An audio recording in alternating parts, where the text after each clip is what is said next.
وذكر فإن الذكرى تنفع المؤمنين.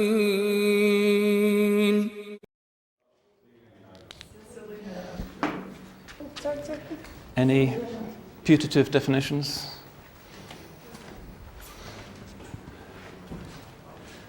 Is that another cricket term? It's a cricket term, yeah.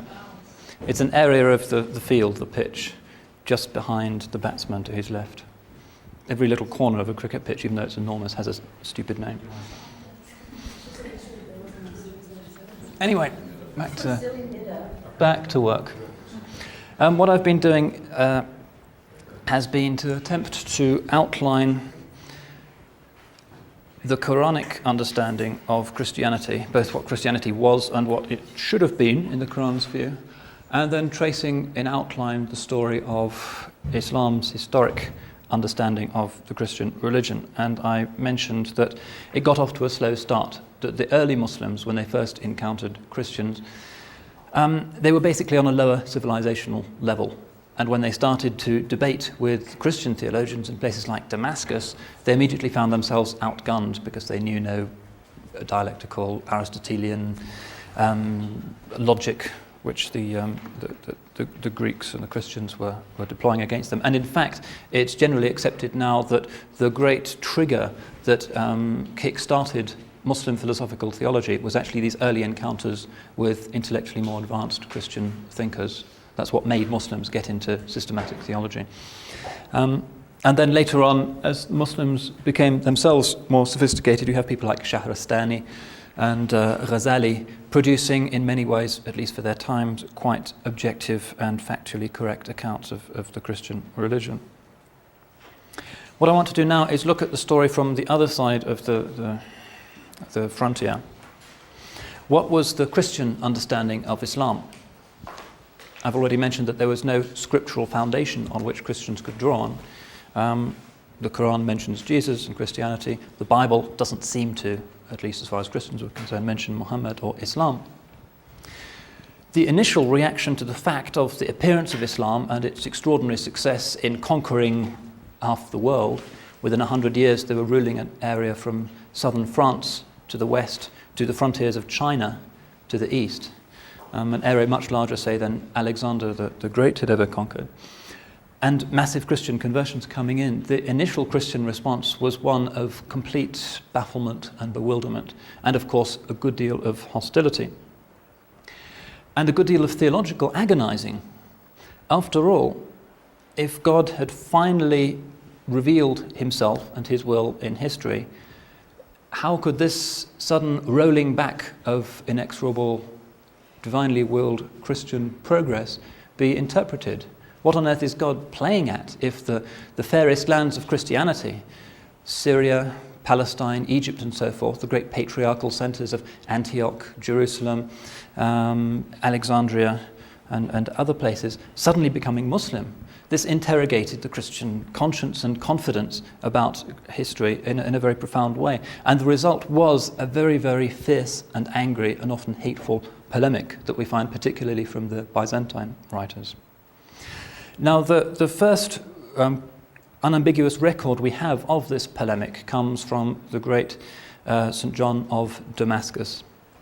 The early Umayyad state was quite open to employing non-Muslims, and in fact he held high office. He was the minister of finance for some years in the Umayyad state, whose capital at that time was Damascus. But this seemed not to have hampered his polemical activities. He was hobnobbing with the caliph by day and at night writing polemic against Islam, and there didn't seem to be a problem. And he composes the first Christian book about Islam, and it's called A Discussion Between a Christian and a Saracen. And there are two volumes of this, two versions of this have come down to us. And he makes some fairly surprising errors about Islam. And again, scholars are not quite clear how this could have happened.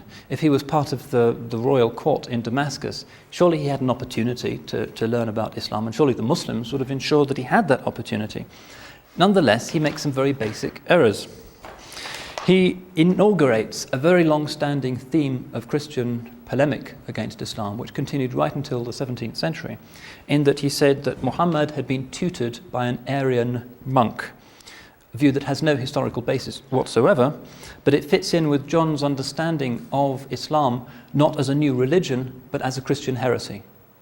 And for the Middle Ages until perhaps the 12th century, that was the general Christian take on Islam. Not a new religion, but a Christian heresy. So we find Dante, for instance, when he describes what happens to the prophet in hell, he puts him with Christian heretics like Pelagius and Arius and so forth. John goes on to assert that Muhammad can't have been a real prophet because he didn't work any miracles, and he even says that the Muslims actually worship the black stone, which is this meteorite which is set into one corner of the Kaaba, which marks the point at which the 7 circumambulations begin. Muslims, of course, don't worship it at all, but he seems to suggest they do. So the debate got off to a rather unpromising start, but this initial contribution triggered a very large output of Arabic Christian writing about Islam. John wrote in Greek, but the Arabs soon followed. Now this is interesting because it was politically possible to do this. There seemed to be no restriction in the early Muslim state on Christians writing very rude things about Islam and about the Prophet. In fact, Islamic law explicitly gives Christians the right to denounce the Prophet if this can be shown to be required by their theology. Nonetheless, there had to be a certain circumspection, and outside the Dar al-Islam, the world of Islam, we find a good deal of much more vituperative, hostile, demonizing literature about the Prophet Muhammad, again that continued for at least 1,000 years. So we find the Byzantine theologians ensconced in their monasteries in Mount Athos or in Constantinople, raging against Islam. And they were the first ones who said it wasn't a Christian heresy, but was a false religion. They said Muhammad was a false prophet inspired directly by the devil. Some of them said he's the Antichrist himself. They said the Qur'an is a kind of mishmash of Old and New Testament themes perverted by Manichaean notions. And this really remained the consistent Byzantine position until the final extinction of Byzantium in 1453. In the Latin West, the debate tended to be a bit more sophisticated, although unfortunately it was no less vitriolic. The tone was set by the great Christian thinker Peter the Venerable, who was abbot of the monastery of Cluny in France from 1122 until 1156. And he is the first Western Christian to be concerned to write systematically about Islam. His worry was that the Crusades had failed to secure the conversion of the Muslims. He complained that the Crusaders were only interested in massacring the Muslims or in driving them out, and they simply didn't have any institutions or apparently any desire to convert the Muslims of the Holy Land. So he launches a quite remarkable initiative, and he travels around Spain to those towns that recently had been conquered from the Muslims and where first-hand information about Islam could be found. So he's a kind of doing field work in a pre-modern but fairly responsible way, and he generates what is today known as the Cluniac corpus. This is the first collection of Christian scholarly writings about Islam. It's made up of... Yeah. He came from this great monastery. It's ruined now, but it's worth visiting if you go to... it's in the Midi, the southern bit of central France. Cluny is a great, I think, Benedictine house. Very beautiful setting. And Peter the Venerable generated this Cluniac corpus, which was 12 books in Latin about Islam. And one of these, interestingly, is the first translation of the Qur'an into a European language. It's done into Latin by a certain Roger of Ketton, who is actually an English scholar. Peter the Venerable himself contributed 2 books about Islam, one of which, a particularly influential one, he called Summa Totius Haeresis Saracenorum, a summary of all the heresies of the Saracens, which remained a kind of set text for Christian studies of Islam for several centuries. So we find this Cluniac corpus being the basis of St. Thomas Aquinas' information about Islam. In fact, one of St. Thomas's best-known works, his Summa Contra Gentiles, was explicitly written as a kind of manual for Dominican missionaries trying to convert Jews and Muslims in reconquered Spain to Christianity. Now, his theory of Islam has the following 4 themes. First of all, Islam is false. It is a deliberate perversion of the truth. It is spread by a prophet who is a deliberate impostor. Number 2, Islam is a religion which can only spread by violence and sword. Number 3, Islam is a religion of self-indulgence. The Qur'an, Aquinas wrote, permits fornication and sodomy and allows believers to break oaths. Number 4, Muhammad is the Antichrist. Now, there's a truly great book about the medieval Christian understanding of Islam by somebody called Norman Daniel. It's called Islam and the West. It's well worth looking at. And he provides often very harrowing details of this kind of medieval Christian vilification of the Prophet, particularly. And he points out that the demonization of Muslims could in fact be even worse than the medieval demonization of Jews, because the Jews were castigated only for their rejection of Christ's divinity, whereas in the case of Islam, to the same charge one could add a vitriol against the founder of the religion itself. Medieval Christians couldn't polemicize against Moses, Abraham, and so forth, but they could polemicize against Muhammad. So we find this personal ad hominem dimension added to the polemic. Did you have a question, John? Yes. The 4 theses went by really quickly, and they I'm sound sorry. pretty seminal, so could you just repeat them quickly, please? Can you also, that was Thomas Aquinas, that's Yeah. from him. Okay. Yeah. He says, number 1, Islam is a false, deliberate perversion of the truth, and the Prophet was a deliberate impostor. Number 2, Islam is a religion that can only spread by violence and the sword. Number 3, Islam is a religion of sensuality and self-indulgence, so that he thought that the Quran permits fornication and sodomy and allows believers to break oaths. And last but not least, Muhammad is the Antichrist. And that was obviously, Aquinas is the great towering figure of medieval Christian intellectualism, and this view was widely accepted until long after the Renaissance. Now, these accusations, similarly to the anti-Semitic accusations directed against the Jews, legitimized large-scale religious violence against Muslim minorities who found themselves under Christian rule. So the chief function of the Inquisition was the extirpation of the remnants of Muslim belief in Spain. St. Dominic himself founded the Inquisition, and St. Thomas, of course, was himself a Dominican. And this continues down the centuries. In 1687, Ottoman rule in Hungary ends, and the Habsburgs immediately bring the Inquisition from Spain into Central Europe, and they do the same thing of forcibly converting Muslims, and when they're found to be practicing Islam in secret, they are interrogated and in some cases burned. In 1552, Ivan the Terrible captures the city of Kazan, the great definitive defeat for Islam to the east of Europe. And he immediately prohibits the practice of Judaism and Islam in his domains, a law which remained in place in Russia. You couldn't be a Muslim in Russia until the time of Catherine the Great, who herself ran into the determined opposition of the clergy, who thought that these laws should be continued.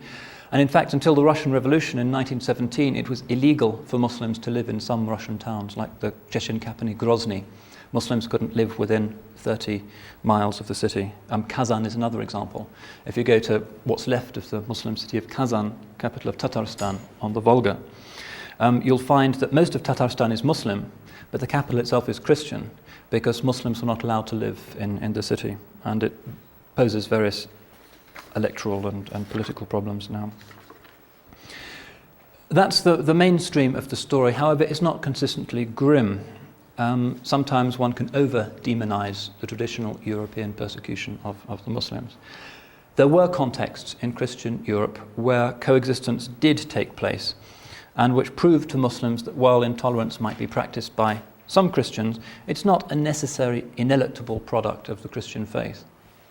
It's interesting that this year sees 2 anniversaries. The first is the 900th anniversary of the sack of Lisbon, formerly Muslim city, by crusaders who were sailing by and were invited by the King of Portugal to if they wanted to kill Muslims in the Holy Land, they might as well do it nearer to home.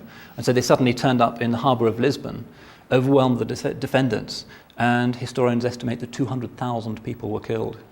There's been a spate of novels in Portuguese recently commemorating this. A great Portuguese novelist called Saramago has written a book called The Siege of Lisbon, which has just been done into English, if you want to see how the modern Portuguese conscience deals with this painful anniversary. So that's a depressing anniversary, but just 2 months ago, at the other end of Europe, another anniversary was celebrated by the president of Lithuania, who attends the 300th anniversary of the founding of a mosque in the east of Lithuania, and the 500th year of the presence of Islam in Lithuania. And he noted in his speech in this mosque how there'd always been good coexistence between the Lithuanians and the Muslim minorities, never any persecutions, etc., which is more or less true. The Tatar Muslims in the Baltic republics and in Poland, where there are a lot of historic mosques as well, generally were very tolerated by the Catholic populations.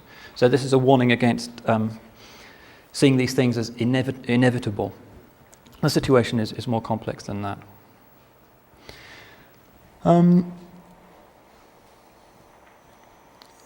that was the 500th anniversary? It's approximately 500 years since Islam became a Lithuanian religion, but it was 300 years. People, refugees from other areas? They were refugees from this place called Kazan. The Golden Horde, which was the great Muslim political presence in Russia, was broken up by Ivan the Terrible. Some people went east and founded the Khanate of Siberia, and some went west and were given asylum by the Catholic kings of Lithuania and Poland. And there's still some today in Poland. For a while, Lech Walesa had a second in command called Bogdan Kopansky, who is actually of a Muslim Polish background. And there's a new mosque in Gdansk and so forth. Why would Lithuania be a pocket of tolerance at this time?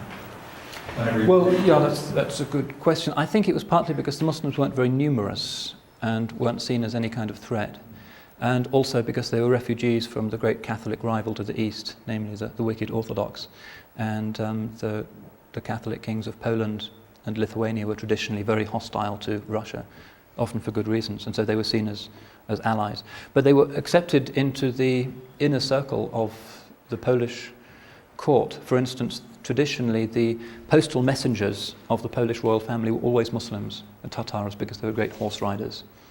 If you've ever heard of steak Tatar, this rather strange raw beef. The origin of this is said to be that the Tatar horsemen on their great voyages across the Russian plains didn't have time to cook their meat, and so they would take a steak, put it under the saddle in the morning, and by the evening it was soft enough to eat. And that's said to be the origin of steak Tatar. What it actually tasted like depends on how often they gave the horse a bath, I suppose.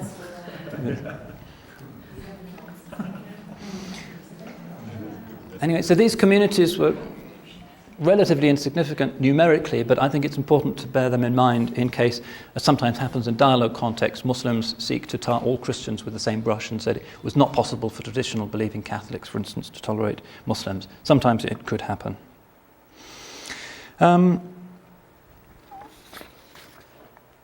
What about the contemporary situation?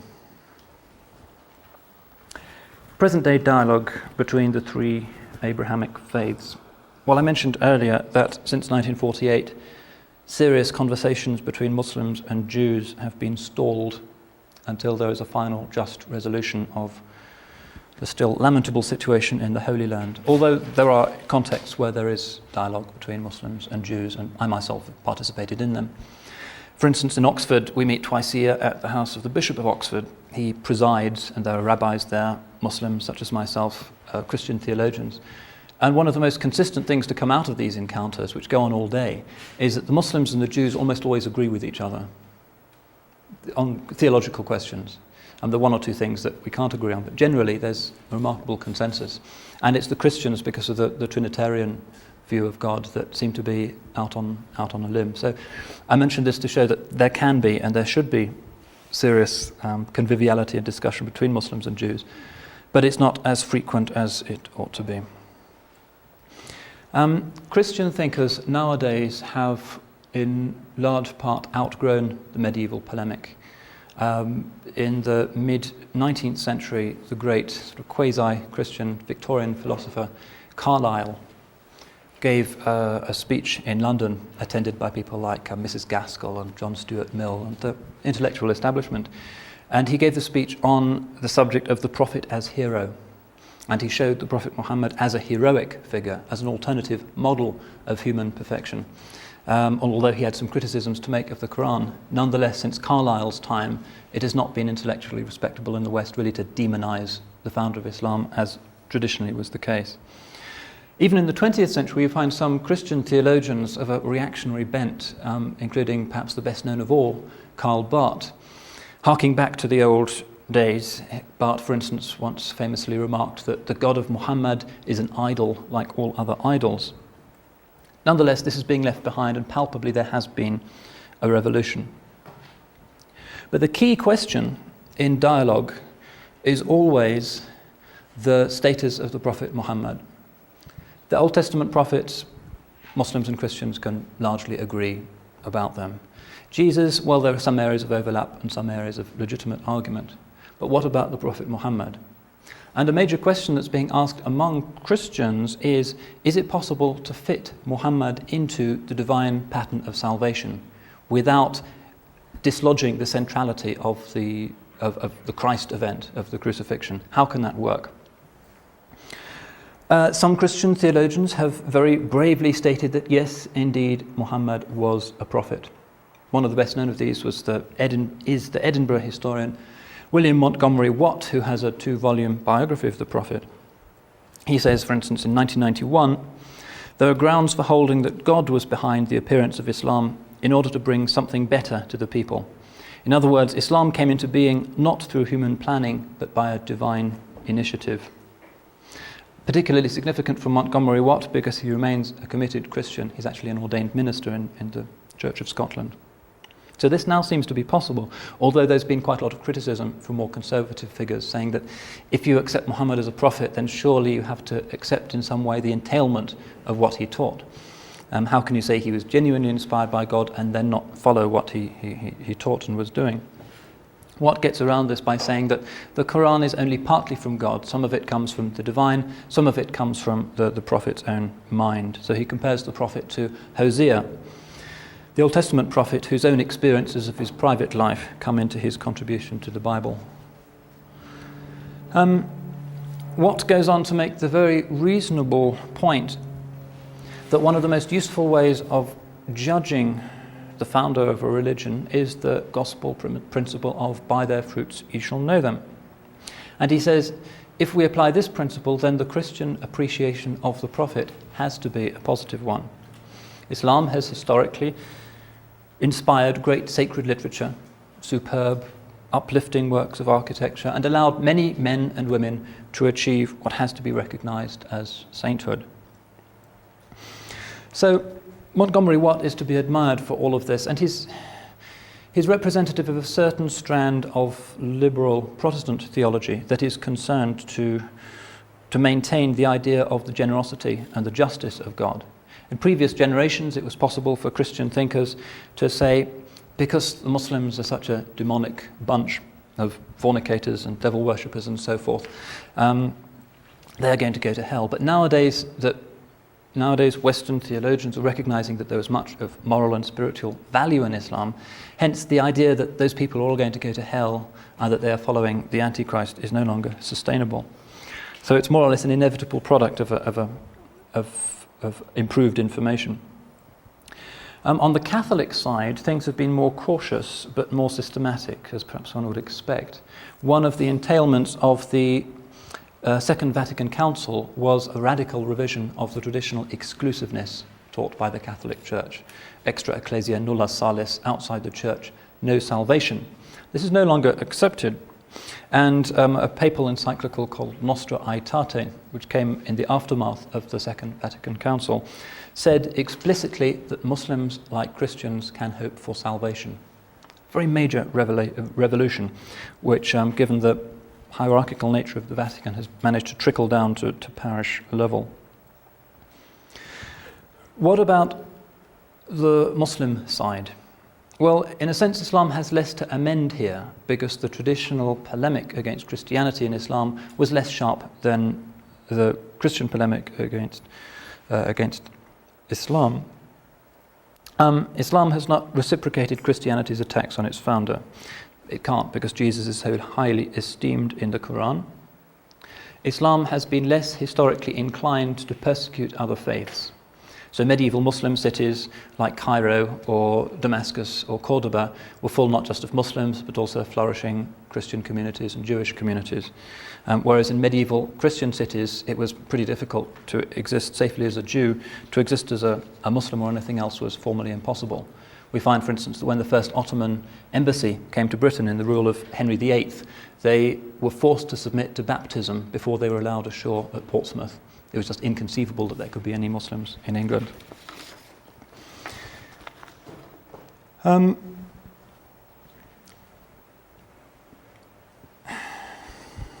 There's another point here, which is that historically Christianity has wished to dissociate itself from earthly politics. Islam famously involves itself in earthly politics. What are the implications of this for dialogue? Can there be a common ground? There are a number of Muslim thinkers, most recently somebody called Shabir Akhtar, who's a British Asian Muslim, who have proposed, perhaps ironically or whimsically, that the Muslim conquests of the Christian world were actually a blessing for Christianity. Why does he say this? Well, he said in the Byzantine Empire, the various Christian minorities were always fighting each other and being persecuted by the state. As soon as the Muslims arrived on the scene, that persecution ended, so they should have welcomed the thing, and that the most appropriate rulers for traditional Christians are in fact Muslims. And it's true that we find that the monasteries immediately are no longer centres of political intrigue, as they had been under the Byzantines, and could get on with their more important purpose of nurturing human souls in imitation of Christ. Good example of this, perhaps the most visually spectacular manifestation of Christian monastic piety is Mount Athos, which is a promontory off the north coast of Greece. And this superb summit of Eastern Christian spirituality, which produced such spiritual movements within orthodoxy as the Hesychast movement, has about 20 monasteries, still very much flourishing. Under Byzantine rule, the abbots were constantly complaining that they were being drawn into factional infighting in the various imperial disputes in Constantinople, different monasteries supporting different contenders for the throne. In the 14th century it was ravaged. Many of the monasteries were actually burnt by Catalan mercenaries who'd been brought in by one of the claimants to the throne. When the Ottoman Turks, the Muslims, arrived in 1420 and captured the Holy Mountain, immediately it found peace, and it became the non-political backwater it had always tried to be. New monasteries were constructed under Muslim rule. The art of icon painting was resuscitated. Sultan Selim I, in fact, generously re-endowed one of the monasteries, and if you go to the monastery of St. Panteleimon today in Mount Athos, you'll see the interesting spectacle of Greek monks actually offering up prayers for the soul of Sultan Selim for having done this. So for 5 centuries of Muslim rule, the Holy Mountain lived in peace until 1912, when the Greek army finally overrun it and the Ottomans left. And just to close off this discussion of the traditional position of Christians under Muslim rule, I've got a quote which is not sufficiently widely known, which comes from the last Turkish governor of Mount Athos. He was sitting in his little konak, his little governor's house on the mountain. Not a very popular position for the Ottoman bureaucracy, because no women allowed on Mount Athos. Not even female animals are allowed there. That's been the rule ever since the Virgin Mary went there, supposedly in the 1st century. So he had to sit there and just rule. And we have this account from a French journalist who was there interviewing him, and he was sitting there puffing on his Turkish pipe, waiting serenely for the Greek police to come along and arrest him. He gave a very interesting interview, and I've translated a little bit of it, which perhaps somebody could read. Do you want to have a go? Okay. This is what he said to the journalist. Look around you. Look at these thousands of monks. visit their monasteries, question them yourself. Of what, in reality, can they complain? Have we touched their rules? Have we violated their property? Have we forbidden their pilgrimages? Have we altered even a little of their secular constitution? What race, I ask you, what conqueror could have treated these people with greater humanity, greater moderation, greater religious tolerance? Under our law, they have remained no less free, indeed freer, than under the Byzantine emperors. And they have not had to endure under our domination 100th part of the devastations you have imposed on your monks in France. Allez, monsieur, we will regret our passing. Greeks, Russians, Serbs, Romanians, Bulgars, all these monks eat each other like poison. They are bound together only by their common loathing of Islam. When we are no longer there, they will tear each other to pieces. So that was the Muslim perception of their role, particularly in the Balkans. These Christians would be at each other's throats if it weren't for the generous, tolerant Muslims holding the show together, rather as the British perceived their role to be in India. Incidentally, I should correct what I said earlier. One woman is known to have visited Mount Athos in the past 2,000 years. She was an enterprising French journalist who went there in the 1880s, and in order to carry off her disguise as a man successfully, she had her breast surgically removed before she went. And she wrote an account of the Holy Mountain, which is in the libraries you can look at if you like. But the rule today is still no women.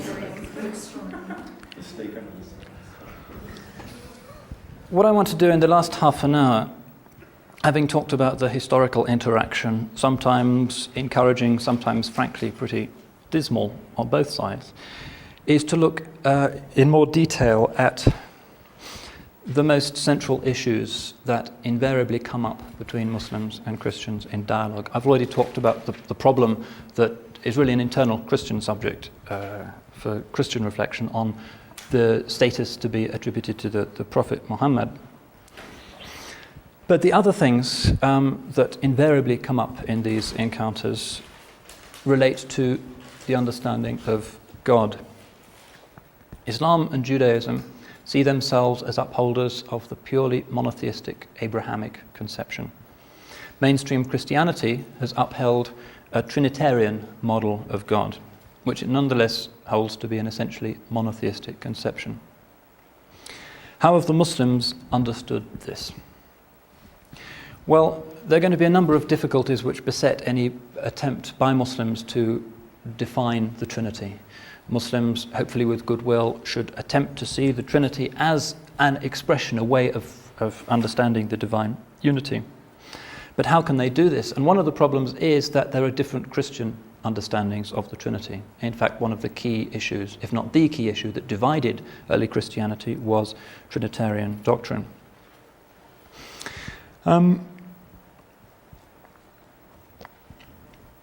Reading the Muslim theologians, one sometimes gets the impression that some of them never got the point about the Trinity fully. Perhaps they were impatient with it. There's an assumption amongst Muslim believers that ultimate reality has to be ultimately simple, and that any attempt to introduce a plurality or multiplicity within the Godhead is so obviously absurd and a compromise with that principle that it doesn't really need to be investigated in detail. But we also find amongst Muslim writers, even in present times, a quite sharp hostility. That Muslims are very impressed by Christian ethics, by the life of Jesus, but they really don't like the Christian understanding of God. And there are two reasons for this, I think. Firstly, the doctrine of Trinity was the most notorious point at issue between Muslims and Christians. It was freighted with very fierce passions. For the pre-modern Muslim mind, the Christian world was always associated with aberrant violence. These savages who lived to the north of the Mediterranean, who were always fighting against each other, and when they came to the Muslim world, always brought crusades, Reconquista, and so forth. That was the traditional Muslim stereotype of what Christendom was about. And the idea was that the objective of all of this was to impose the doctrine of Trinity on the hapless Muslim victims. It's recalled even today amongst Muslims in Russia that when Ivan the Terrible took Kazan, he told its people that they could only escape the sword by praising with us the most blessed Trinity for generation unto generation. And even today in Bosnia, the salute used by Serb irregulars is that. That's the salute that you'll see them waving on the top of their tanks, which is the traditional Serbian symbol for the Trinity, which is the old gesture of defiance against Muslims. So a lot of Muslim theologizing about Trinity has not been able to be particularly objective. It's always taken place against this very powerful polemical background of fear and often outright hatred. The Trinity as the very symbol of the violent, unknown other. To this distortion, I think one has to add some problems implicit in the doctrine of the Trinity itself. Islam, although it's produced great thinkers, has nonetheless tended to put fewer of its epistemological eggs in the theological basket than has Christianity. What I mean by that is that the great intellectual enterprise of traditional Christianity was always theology. That was where the bright people went. That was the queen of the sciences in the universities. In the Islamic world, and also I think for most pre-modern Jews, theology was important, but a lot of great minds also went into areas such as law and jurisprudence, and also into mysticism. So one finds in Muslim presentations of the Trinity, as I said earlier, this sense of impatience. That the idea framed at the Council of Nicaea in 315, that God is actually made up of three persons. One of those persons is further subdivided into two natures, namely the divine and human attribute of Christ. But all of these somehow resolve to authentic unity. That seemed rationally very dubious to Muslim theologians and also seemed intuitively wrong. God, as the final ground of all being, simply has no need of being so complicated. Why can't ultimate reality be ultimately simple? So these are two obstacles to a correct understanding of the Trinity. First of all, the historical political background of fear and mistrust, and also a kind of Muslim impatience with over-elaborate metaphysics. There are sophisticated metaphysical thinkers in Islam, but as I said, the great thinkers have tended to gravitate towards law and towards mysticism. Did somebody have a question?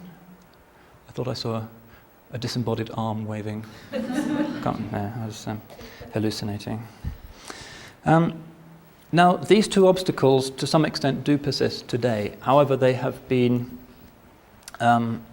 dissolved to some extent.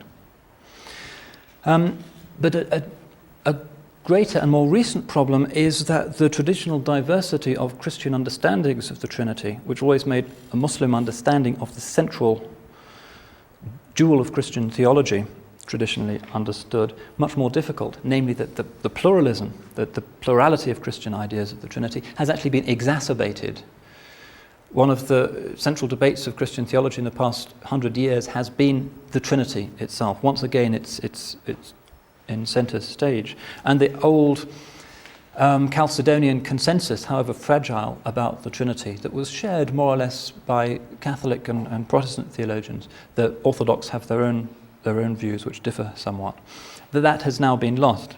And so Muslims, looking at the incredible richness and often brilliance of contemporary Christian theological output, can simply be bewildered. What is now the normative Christian understanding of God?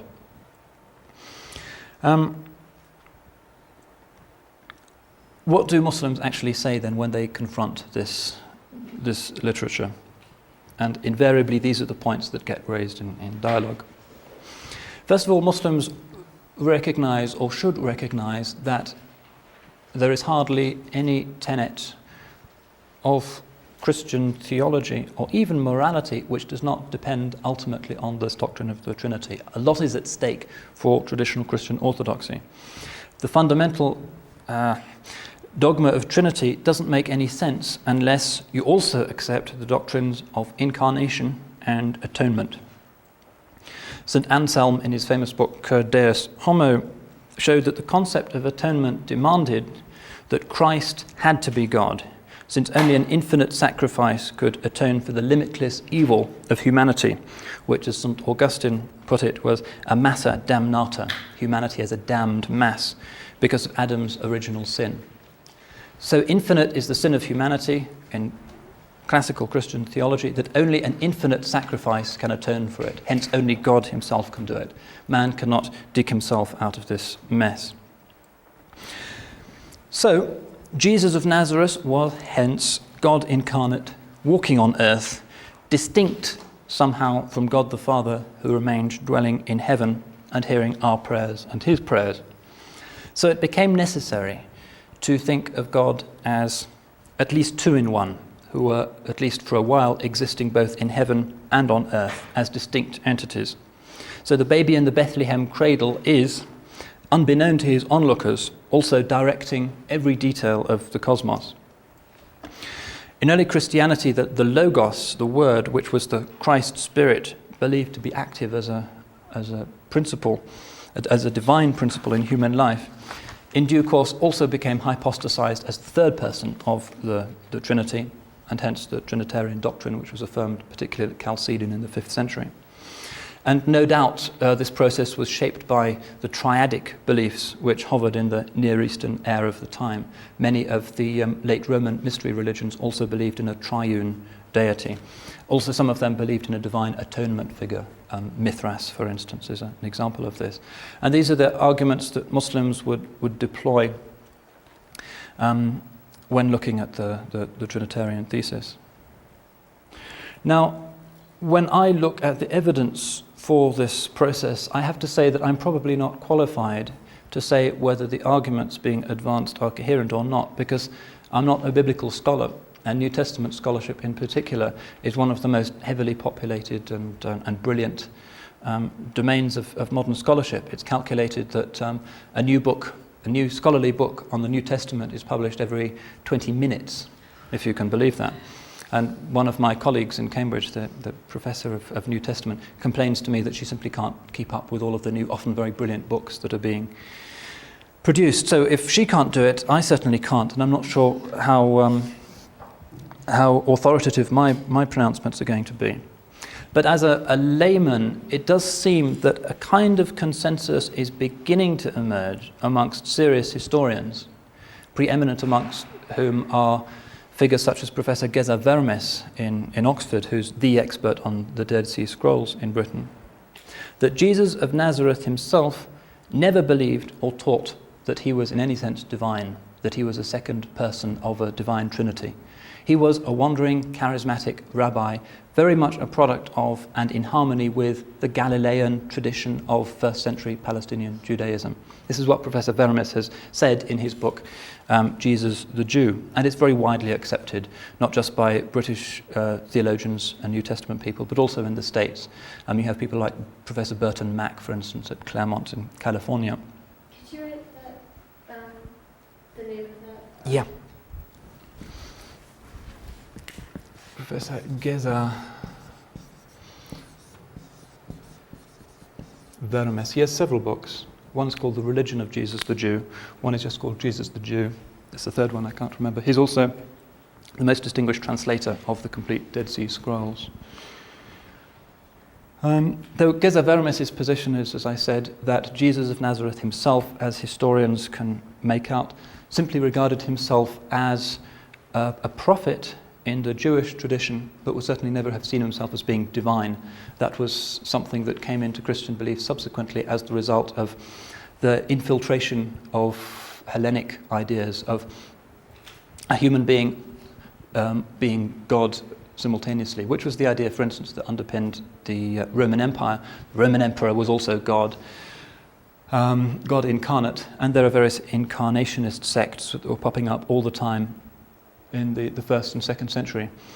And Vermes' thesis, which is, as I say, widely shared, was that Jesus, the monotheistic Jew, was eventually swamped or veiled by the influx of Gentile converts, the paradigm for whom is, of course, Paul, who took him out of his Jewish context and held him up as some kind of quasi-divine saviour figure.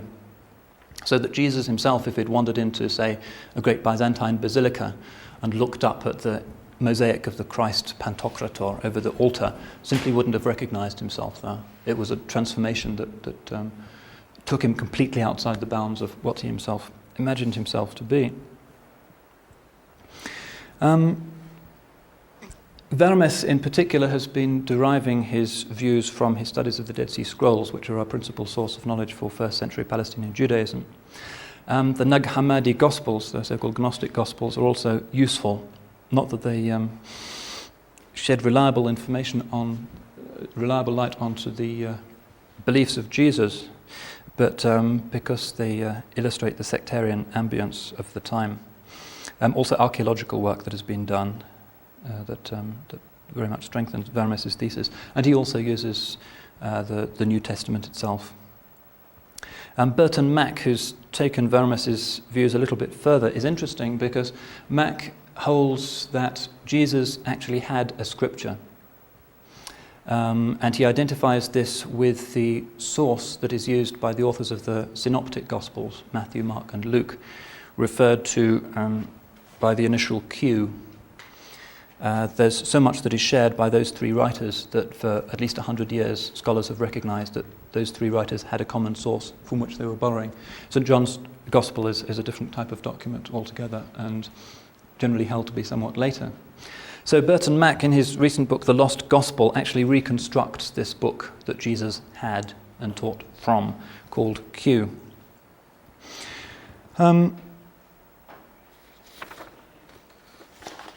Now, why do I mention all this? Well, because I think it heralds a possible new and more hopeful chapter in the sometimes dismaying story of Christian-Muslim dialogue.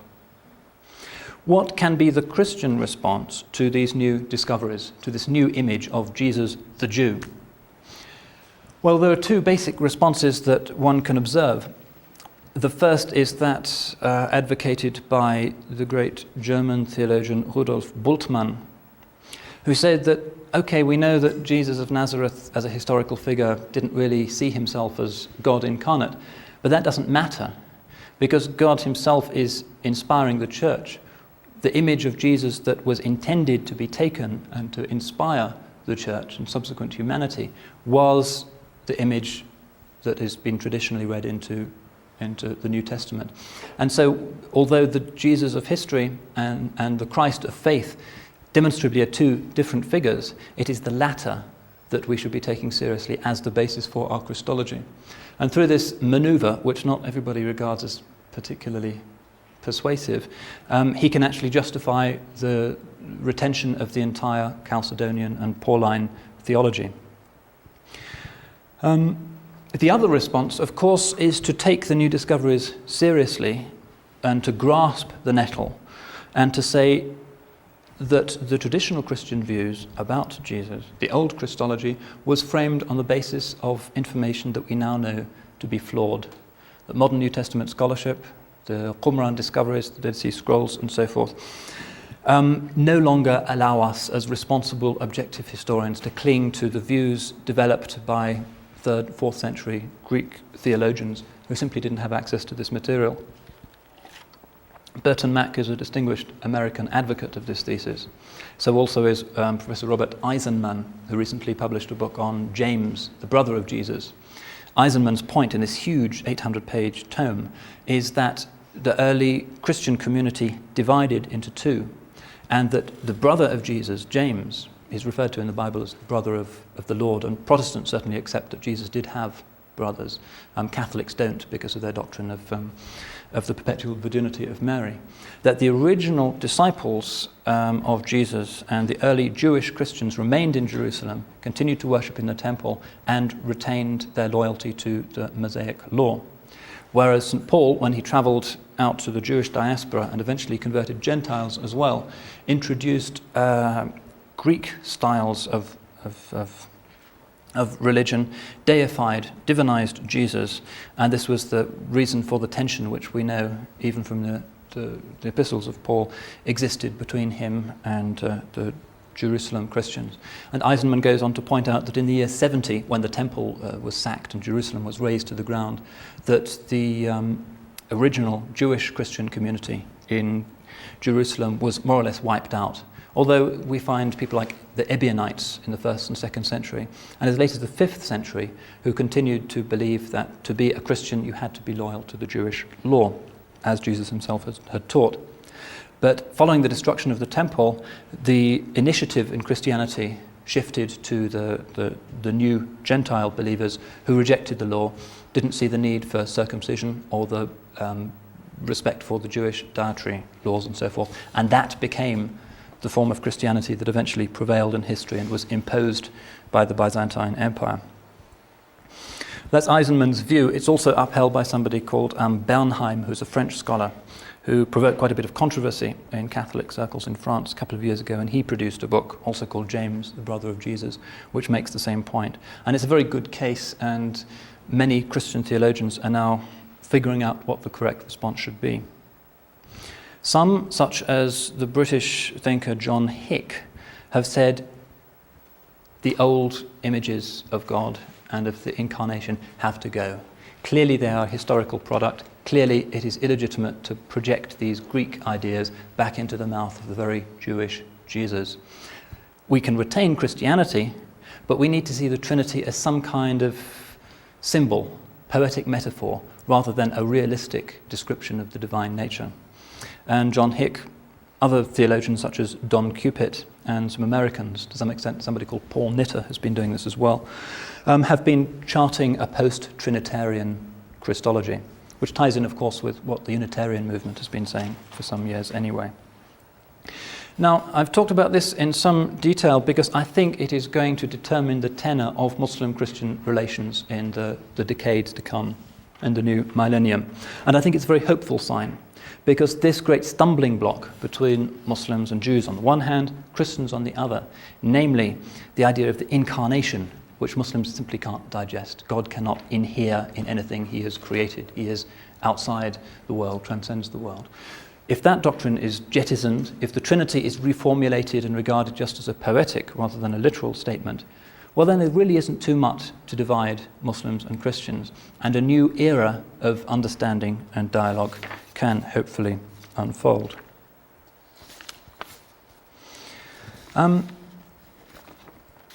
Something I wanted to close on. Often these discussions still proceed in mainstream theological circles without sufficient reference to their entailments for concepts of gender. And partly because of the several female colleagues I now have in Cambridge, I've been forced to acknowledge that many of the historic injustices imposed upon women have had theological and, in Christianity's case, Christological justifications.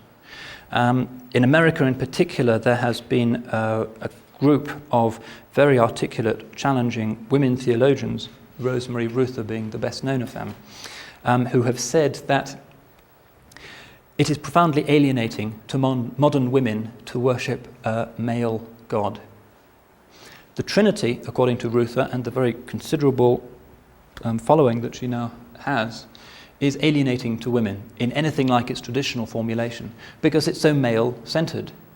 And as another American, Mary Daly, has said, if God is male, then the male is God. This seems to be an entailment, that there is a primacy attaching to the masculine principle in the very nature, the very ground of existence, and this can be used to justify every other inequality that has unfolded in history. The Trinity has not just God the Father, but also God the Son. God has chosen a male vessel for the incarnation. And the Virgin Mary is regarded increasingly as a rather ambivalent figure, as I mentioned earlier, because of her passivity and her saintliness as a product of her negation of her specifically feminine possibilities of motherhood.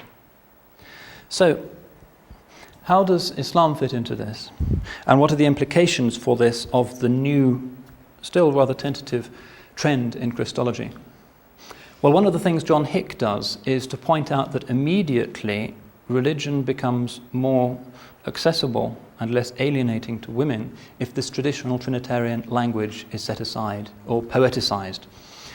God the Father is a concept that a lot of modern, not just women, but people generally cannot accept, because it does seem to impute gender to the divine who should transcend that. So we find, for instance, even in liturgy now, the Lord's Prayer is now being amended. Our Father who art in heaven. A lot of women find this difficult. And there's a new inclusive language lectionary produced, I think, by the Episcopalian Church here, very widely used, which amends this and tries to get father out of the equation. I think that the rather infelicitous alternative they propose is, "O you to whom as loving children we belong," which gets around the gender specificity, but perhaps sounds somewhat sententious and absurd. But it's being used in a number of churches. This is a live issue. What John Hick is saying, what Ruther is saying, is that we need to redefine God so as not to attribute gender to God. And where this ties in interestingly with Muslim theology is that Islam never did that in the first place. One of the differences between the characterizations of God in the Bible and in the Qur'an is that the Qur'an does not call God Father.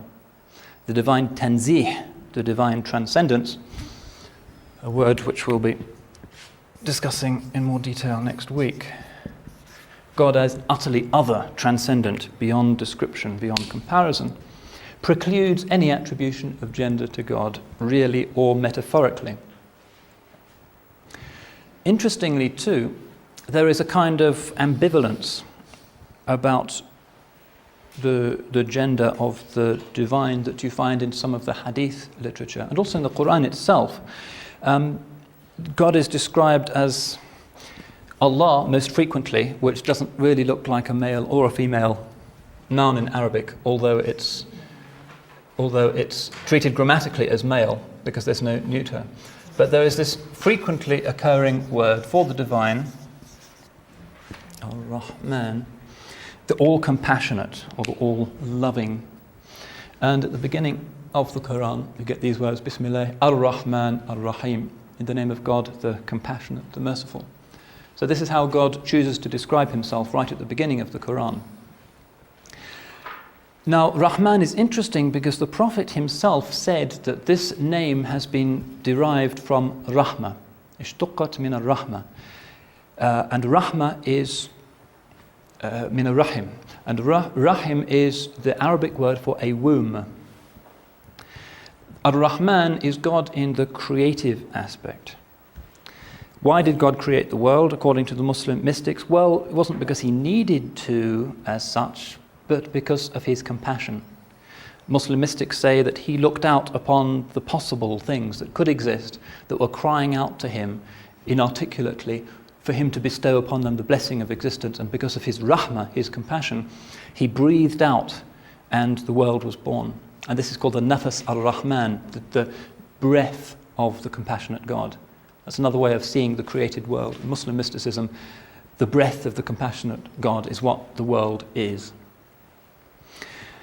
And Rahim has a specifically womb-like connotation. As I said, it's the usual Arabic word for a womb, and so some of the theologians explicitly aver that this is a feminine possibility within the divine. God's engendering, his maternal bringing into existence of the world.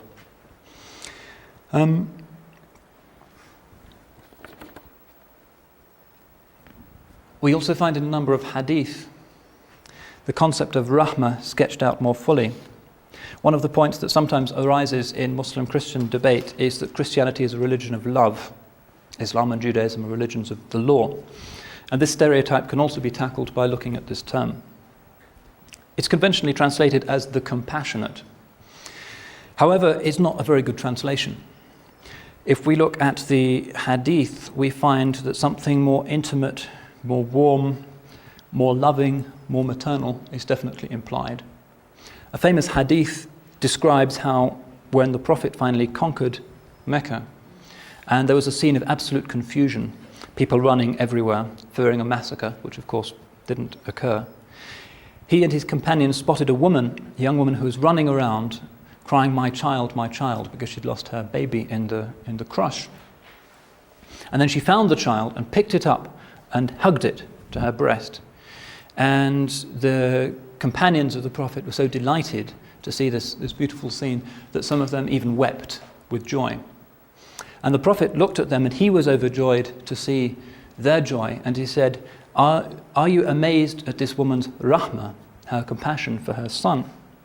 I swear to you, by him in whose hand lies my soul, God shall show more rahmah to his believing servant on the day of judgment than this woman shows to her son. So again we find a kind of feminine possibility here. And again we find that rahmah is not legitimately translated or sufficiently translated just as compassion. It has this sense of personal love as well. And you won't read the Qur'an fully or correctly unless you recognize that this mistranslation needs to be corrected. There are other points that could be made in response to that particular point, such as there is a divine name, Al-Wadud,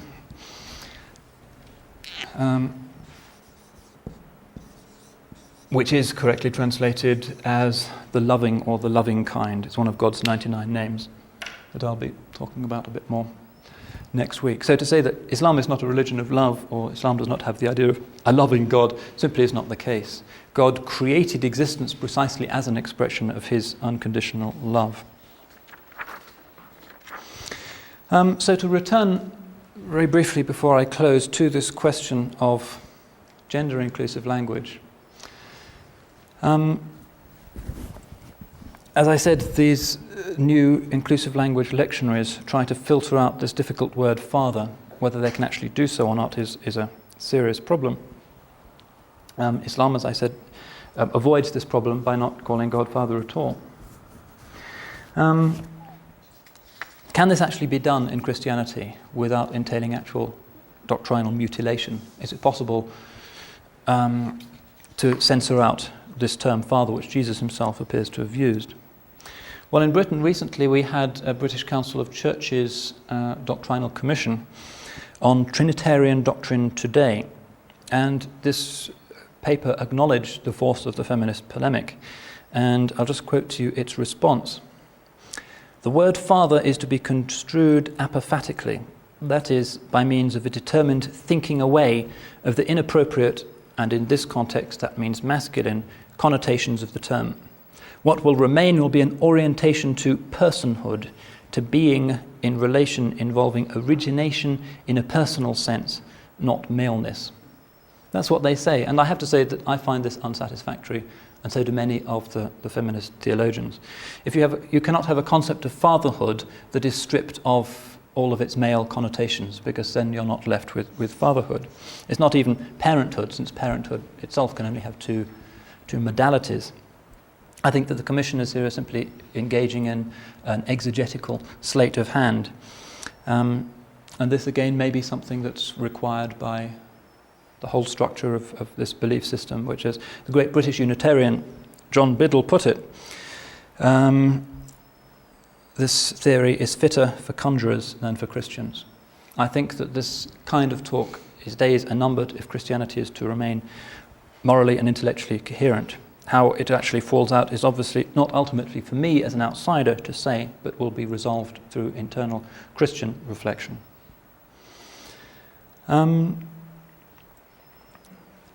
Essentially, that's all I wanted to say about this obviously complex discussion that has unfolded between these two great religions, continues to unfold, and will continue to unfold.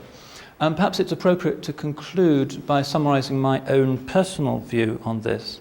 I myself think that it is time for the religions to grow up and to transcend the old, disreputable record that they have all acquired of sniping, of polemic, of mutual demonization. The great Catholic theologian Hans Kuhn has pointed out that there can be no world peace without peace between the religions. And I think there will only be peace between the religions when we recognize that we are no longer each other's enemies. Christianity is not a major threat to Islam. Islam is not a major threat to Christianity, and so forth. The real threat that equally threatens all of the world's religions is the common spirit of negation, selfishness, materialism. That is what is really endangering religious faith in today's world. And once this realization has been made, and we have the maturity to acknowledge that we are no longer each other's enemies, when we recognize that we have our backs up against the same wall, then we will be able to use what we have in common, which is quite considerable, as a basis for creating a common front against this spirit of greed and negation which is causing so much suffering in today's world. And it's my hope and my prayer that all of us here will have the generosity of spirit and the vision to make this very important project a reality. Yes? Is in the Quran, like when you say Allah, you use the pronoun he, but I mean that's just a way of saying it. In That's the Quran, right. How's he, how's Allah termed? I mean, in this translation you have we and our. How? Yeah. The male personal pronoun is used for God, for Allah. But the theologians and the commentators all unanimously say that's not because God is male, but because Arabic has no neuter, and it's conventional in Arabic to use the male gender for what is neuter, unless it's something neuter and plural, in which case you use the female. But I can point to you hundreds of texts, and no doubt Quranic experts like Dr. Mir can do the same, in which the theologians go out of the way to say, no, God is not male, Allah is not male. What is this our and we? Well, this is part of the specific nature of the Quranic discourse, that God often changes his manner of speech. Sometimes he calls himself I, sometimes we or are, sometimes he. The Quran comes at its issues from different perspectives. It's sometimes one of the confusing things for people who come to the Quran for the first time. They expect to see God always as he with a capital H. Sometimes God speaks in the first person, depending on the kind of point that's being addressed. Yes? You had mentioned somewhere toward the end that one of the Arabic terms for God was also a word for room. Womb. Sorry, yeah. I'm not standing in exactly the right acoustic position. It kind of filled the same purpose, whether it be womb or room. Because when you said that, I kind of flashed on the Dalit Chain, chapter 11, where he talks about the usefulness of a cup is in the empty space, and the spokes of the wheel are really not as useful as the space that supports them, and how perhaps it's the energy between things that is the God self, or the God energy, or the creative force, and maybe that is the less gender-bound envisioning of a God force, for lack of a better term. Yep, that would be a legitimate way of seeing it as well. But Islam generally has tried, although it maintains the idea of the transcendence of God, nonetheless it tries to retain a personal God. It's not Buddhism or Taoism.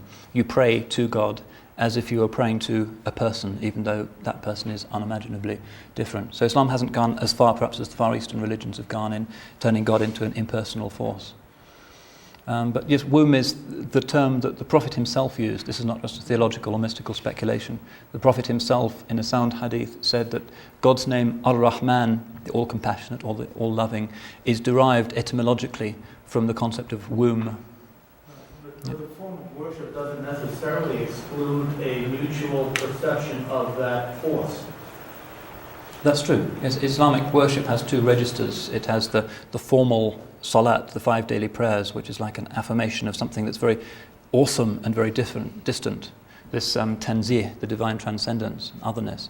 But it also has the personal aspect of prayer, the dua, when Muslims raise their hands like that, Christians do it like that, Muslims do it like that, which is when you're addressing a personal God, which is petitional prayer, which is the address to the immanent God. Islam tries to recognize both of those registers. So the Quran says, "Laysa kamithlihi shay," nothing is like God. And yet it also affirms the divine immanence by saying, and God is closer to man than his jugular vein. It does these two things, and it's really for the mystics to show how those two things are compatible. The jugular vein and the Chinese dantian, just below the belly button, would not be an uncommon comparison, perhaps. There's just a different physical location for God being that close. Yeah. Something else that you had said toward the end, that Islam sees God as transcendent, non-gendered. There's nothing in Christian doctrine that sees God as gendered, but rather that Jesus' formulation of a relationship with God was unto Abba or Daddy. Now, that does no doubt cause problems for feminists.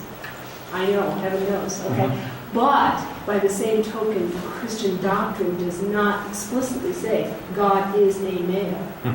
However, the language and the force of the limitations of language are things that get us into trouble. Sure, I think that's an important point.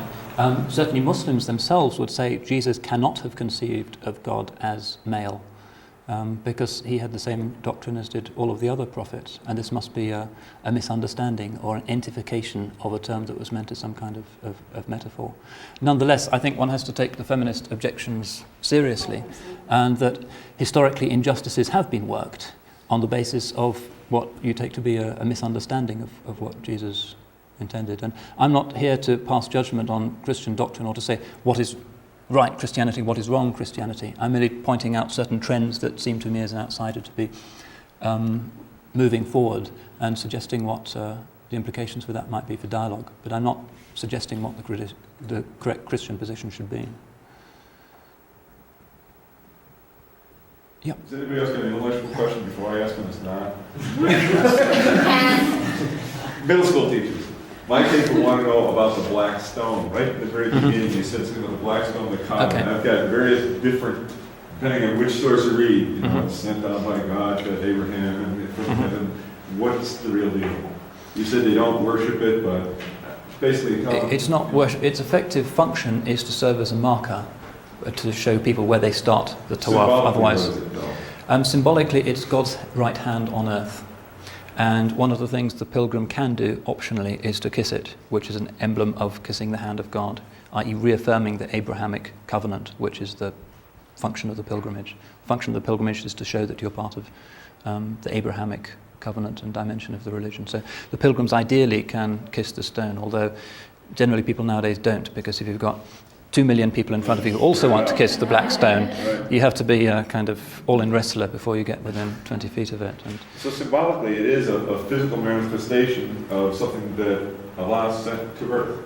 It's a symbol, yes, but it's not regarded as something that's intrinsically holy or a relic or anything like that. It's not worshipped or regarded in that way. Well, you just said sort of sparked a question. I mean, any religion in its beginning is sort of controllable just from the amount of worshippers there are. And Islam now is just outrageously huge. I mean, have there been, discussions or problems with, as far as like the Hajj? I mean, it's just so cumbersome now than it would have been, 500 years ago. The Hajj.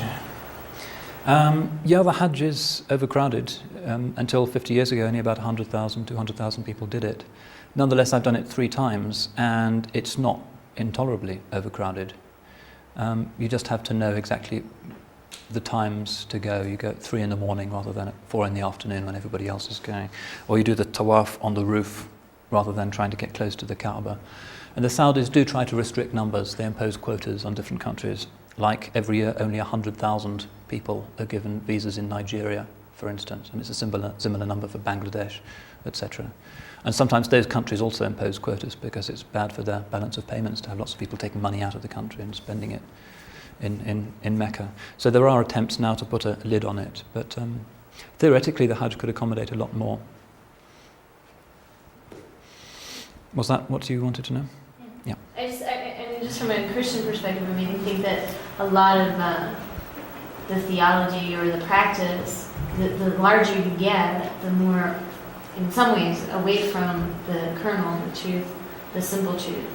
So I didn't know if that's happening, through the years. One of the interesting things about the basic practices of Islam is that although they were framed within the context of small Arabian communities in the 7th century, they are all perfectly practicable today. And the Hajj is an example of that. In fact, it's easier to do the Hajj now than it was, say, 100 years ago, because you have dozens of little health clinics there, you have an airport, you have air conditioning in tents, and you can do it in style. You can live in a villa in Muzdalifah instead of a tent if you want to do that. So I think it's become easier for a lot of people than more difficult. And Muslims would hold this up as one of the proofs of the eternal validity of the religion, that despite its specific 7th century Arabian origins, it still works today, and that you can practice it in Abiquiu, New Mexico, really just as easily as you could in 7th century Medina, despite its sometimes the complexity of its rulings. I think perhaps that's enough, and I'm feeling a bit hollow. I don't know about you people.